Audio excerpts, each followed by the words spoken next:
సంగతి తేల్చమని వాడి చేత నిజం కక్కించమని చెప్తా. బెస్ట్ కన్నా విక్రమ్ గాడి అరెస్ట్ ముఖ్యం.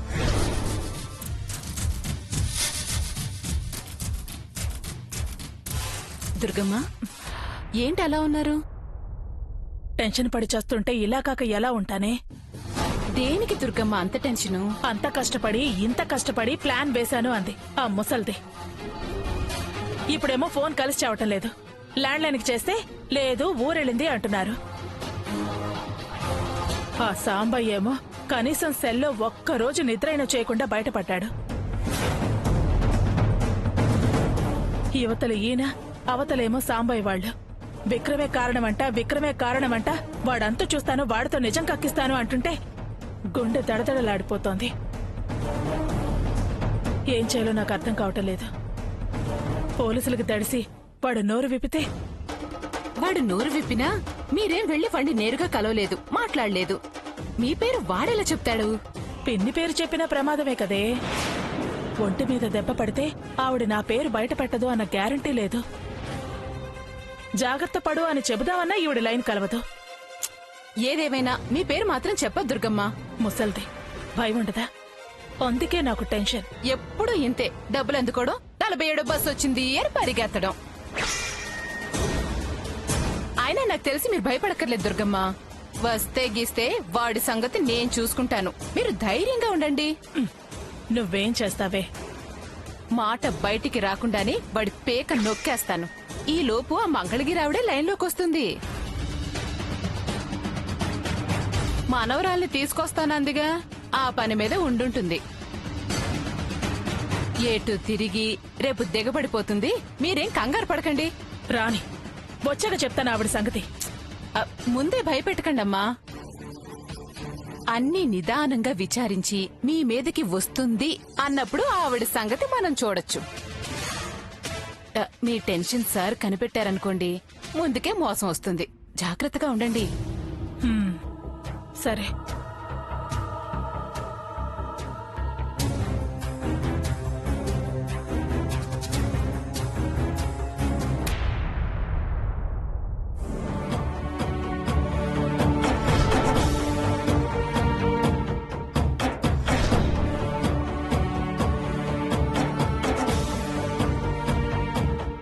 ఇదంతా నా వల్ల జరిగింది సమ్మయ్య, నా వల్లే.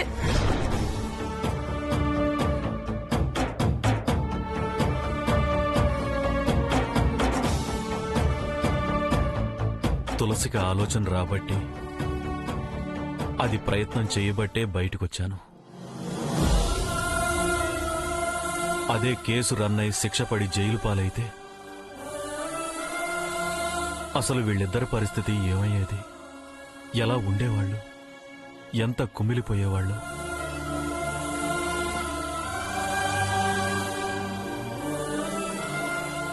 ఏంటి సంబయ్య, కాళ్ళు నొప్పులా? అవునమ్మా, కాస్త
తెలంగాణలోని సంగారెడ్డి జైలుకి ప్రత్యేకంగా వెళ్లి 1-2 రోజులు ఉండొస్తున్నారు.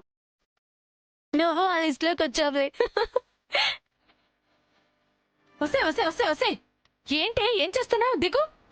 సాంబయ్య కాళ్ళు నొప్పులంటే తొక్కుతున్నాను. నువ్వేమైనా చిన్నపిల్ల వాళ్ళ ఎక్కు తొక్కుతున్నావా ఆయన్ని? నేనెంత నా బరువెంత 7 మల్లెల ఎత్తు. హాయిగా ఉంది తొక్కని ప్రియా. ఒకవేళ నొప్పి అనిపిస్తే నేనే వద్దంటానుగా. సరిపోయిందా? ఆ ముక్కొకటి ఇలా పెట్టు.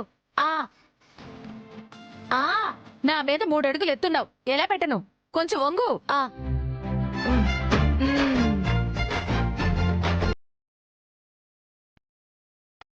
సమయ నిన్ను బయటికి తీసుకొచ్చే విషయంలో ఆదిత్య చాలా హెల్ప్ చేశాడు తెలుసా.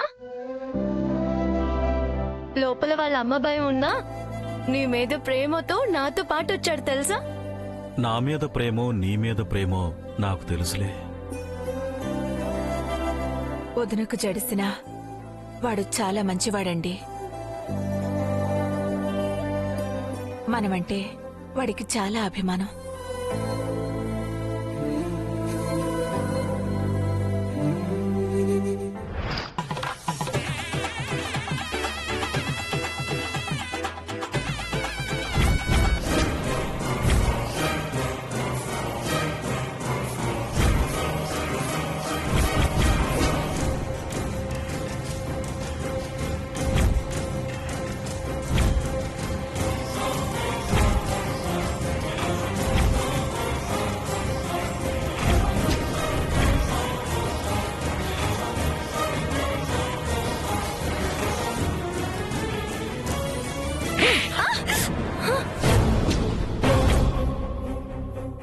అమ్మా నర్మయ్,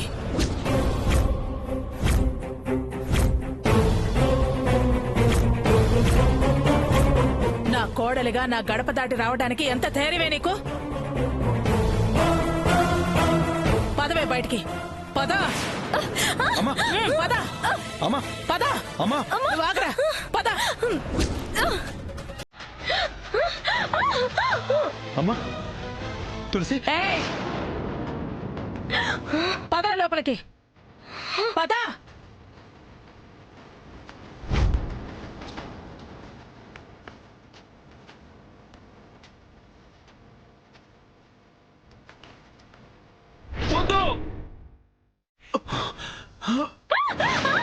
తులసి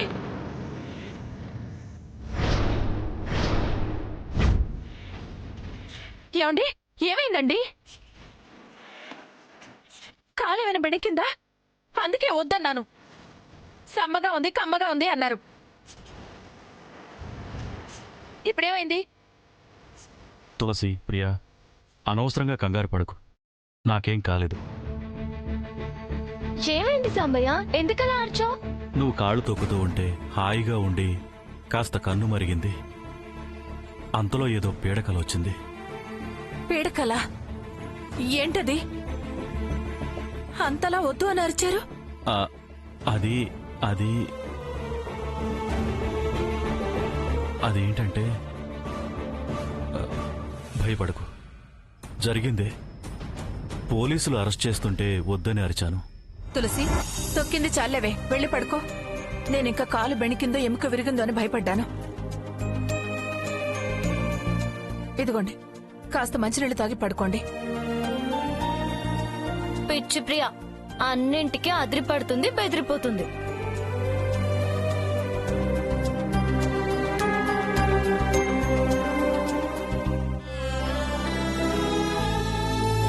మీరు అబద్ధం చెప్పారు కదా. మీకొచ్చిన కళ అది కాదు కదా. అది అది అని మర్చిపోయినట్టు నటించారని నాకు అర్థమైంది. మీకొచ్చిన కళేంటో చెప్పండి. తులసి పెళ్ళై ఆ దుర్గ కోడలిగా వెళ్ళినట్టు, దుర్గ తులసిని కొట్టి బయట గెంటేసినట్టు కలొచ్చింది. ఇదిగో చూడండి, కళలు నిజం కావు. వదిన అలా చేయదు. అన్నీ అలా ఊరుకోడు కదా. నీకు తులసి ఆ ఇంటి కోడలవ్వాలనే కోరిక బలంగా ఉండొచ్చు ప్రియా, కాని నాకిష్టం లేదు. నా బంగారం ఆ ఇంటికెళితే ఆరళ్లు పెడుతుంది, సాధించి వేధిస్తుంది. మనస్ఫూర్తిగా తులసి ఆ ఇంటికి కోడలు కావద్దనే కోరుకుంటున్నా. ఇందులో మరో అభిప్రాయం లేదు. ఈ నిర్ణయం కూడా మారదు ప్రియా.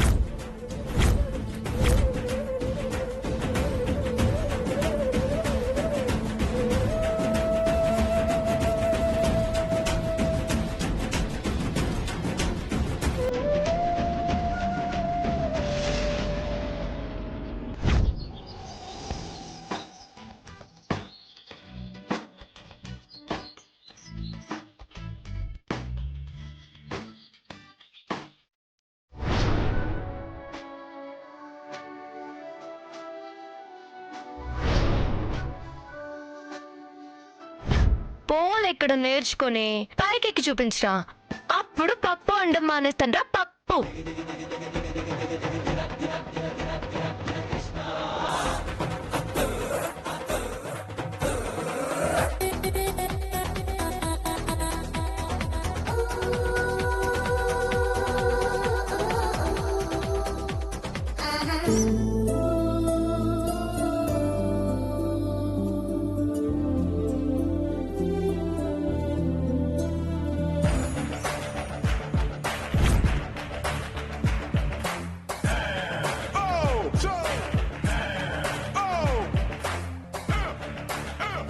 చేంటి వీడు వర్షం వస్తుందని ఏ వాకింగ్ చేయకుండా పోల్ డాన్స్ చేస్తున్నాడు.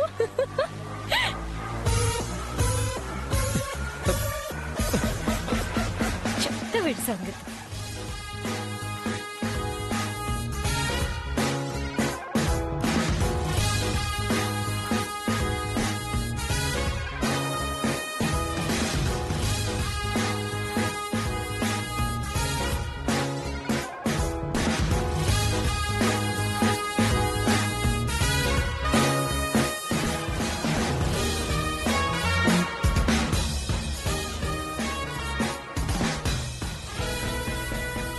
ఒరే ఆది, ఏంట్రా వర్షంలో కోతి వేషాలు?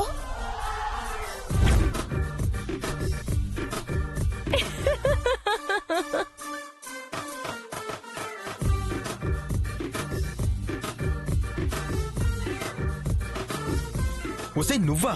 మా అమ్మేమో అనుకుని హడలిపోయా. అంత హడలిపోయేవాడివి వర్షంలో ఈ పోల్ డాన్స్ ఏంట్రా? చేసింది చాలే గాని ఇదిగో ఈ చేతులకి వెన్నపూస రాసుకుని వేడి వేడి పాలు తాగి బజ్జూరో బుజ్జి. వెక్కిరించవే, వెక్కిరించు.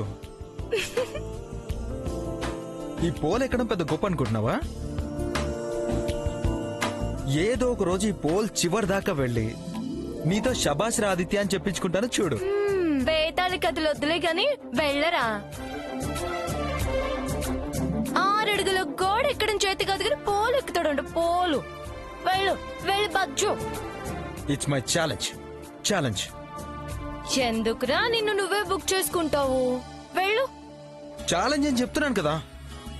అక్క దుర్గమ్మ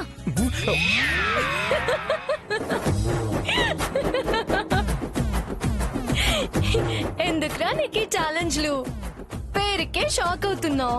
ఇదిగో పైన వైర్లు షాక్ వస్తాయి, ఎడ్చులకు పోకు పో.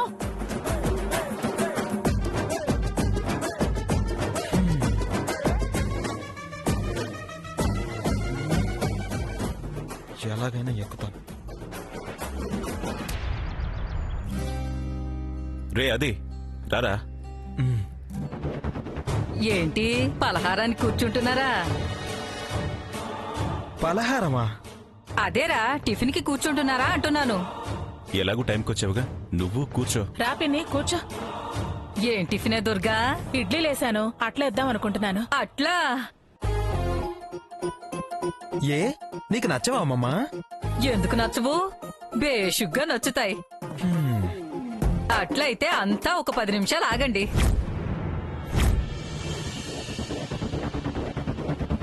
ఆగడం దీనికి? అట్లు తింటానికి వర్జం, యమగండం, రాహుకాలం ఏమైనా అడ్డున్నాయా? అది కాదురా ప్రసాదు, వింటే భారతం వినాలి, తింటే నేతిగారెలే తినాలి, చూస్తే జీటీవీనే చూడాలి అన్నట్టు అట్టు పోస్తే మా వెంకటలక్ష్మే పొయ్యాలి. వెంకటలక్ష్మ ఎవరా క్యారెక్టర్? 24 క్యారెట్ల బంగారం రా నా మనవరాలు.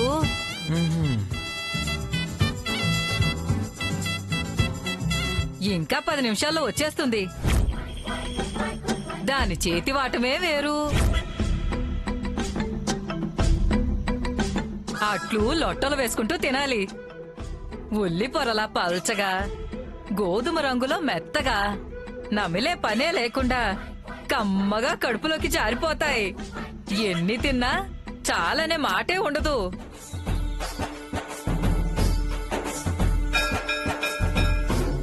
అది ఇక్కడ ఉన్నన్ని రోజులు అట్లే వేయమంటాను. ఎంత కమ్మగా ఉన్నా మేము నీలాగా కుమ్మే వాళ్ళం కాదు, లిమిట్ గా తింటాం. అది అలా మాట్లాడచ్చా? అమ్మమ్మే కదా. అయినా ఇప్పుడు తనెందుకు వస్తుంది? పైగా ఉన్నన్ని రోజులు అంటున్నావు. సత్యవతి ఊరెళ్ళింది కదండి, కాస్త చేతి కింద ఉంటుంది పంపించమని నేనే అడిగాను. మా దుర్గ దగ్గరైతే పని పాట పద్ధతులు నేర్పుతుందని నేను సరే అని కబురు చేశాను. బయలుదేరానని ఇందాకే ఫోన్ చేసింది. ఇందాకే బ్యారేజీ దాటానమ్మా అని ఫోన్ చేసింది. అట్లు పోయడం వచ్చావు కదా, ఇంకా పని పాట నేర్చుకోవడానికి ఏముంది? పనంటే అట్లు పోయటం ఒకటే ఏంట్రా?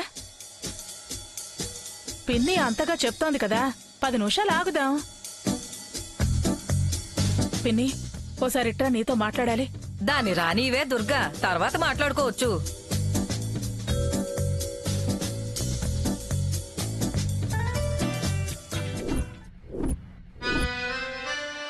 చెప్పు నాన్నమ్మా. ఎప్పుడో బ్యారేజ్ దాటానన్నావు, ఇంకా రాలేదేంటే? ట్రాఫిక్ జామ్ అయింది నాన్నమ్మా. Phone driver కివ్వు.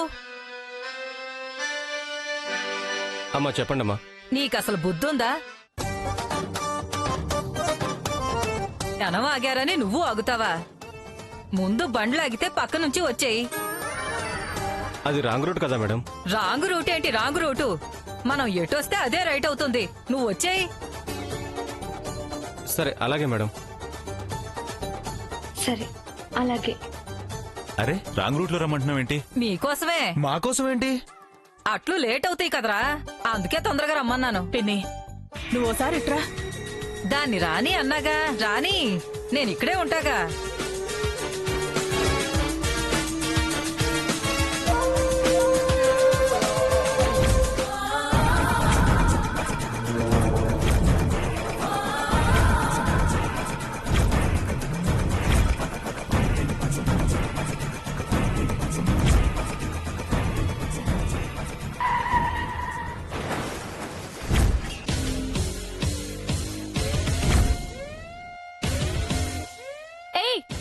నీకసలు బుద్ధుందా?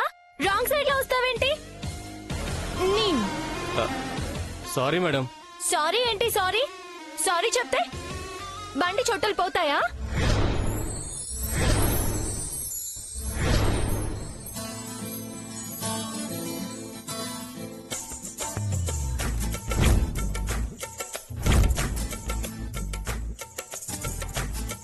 ఏం జరిగింది డ్రైవర్? ఎందుకు ఆ పిల్ల అరుస్తుంది? ఏం జరిగిందని అంత నింపాదిగా అడుగుతున్నావేంటి? దిగి చూడాల్సిన బాధ్యత లేదా? ఆ మాత్రం బుద్ధి జ్ఞానం లేదా? ఎదిగో మంచిగా మాట్లాడు, నేనెవరో తెలుసా? ఏయ్ ముందు దిగవే. తాకొద్దు, బాగుండదు. ముందు నా గురించి తెలుసుకో. ఏంటే తెలుసుకునేది? నువ్వేమైనా పెదబాబు గారి బంధువా, చిన్నబాబు గారి చెల్లెలువా? దిగవే, దిగు దిగు, దిగవే ముందు. రా, చూడు చూడు, బండి చూడు ఎలా చోటలిపోయిందో చూడు.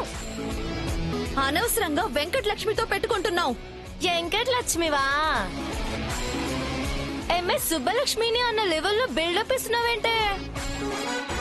ఇలా రాంగ్ రూట్ లో వచ్చే వాళ్ళని వెంకటలక్ష్మి అనరు, వంకర లక్ష్మి అంటారు.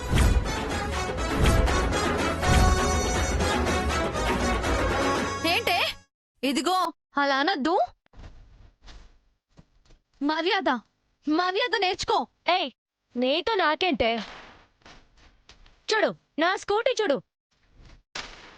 ఆ స్కూటీని బాగానే చేయించి వెళ్ళు, లేదా కట్ చేయ డబ్బులైనా ఇచ్చేళ్ళు.